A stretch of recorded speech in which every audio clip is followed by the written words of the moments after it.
الإنسان من يموت طبعا روحه تذهب إلى الله تعالى، يؤمر الملك يقول له جيب الروح، هذه مالتي الروح مو مالته، مالتي هذه أنا صنعتها أنا سويتها وجبتها خليتها أمانة عندك، قلت لها هاي أمانة عندك، إيش وقت ما أريد آخذ أمانتي آخذها، أنت ما تعترض.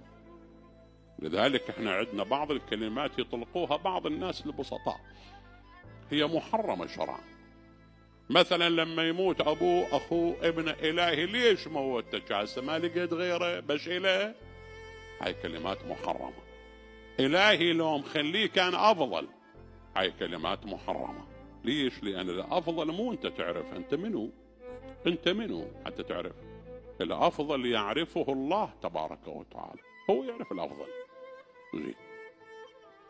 فإذا ذهبت الروح إلى خالقها ومالكها، الجسم وين يروح؟ طبعا من يموت تحول من جسم إلى جسد، يجيبوا يحطوه بالقبر بالتراب، يحفروا له ويطموه. ايش يجري داخل القبر؟ يجري داخل القبر عملية تفاعل كيميائي من النمط الحاد بمساعدة جرثوم بكتيري اسمه بكتيريا التعفن والتفسخ.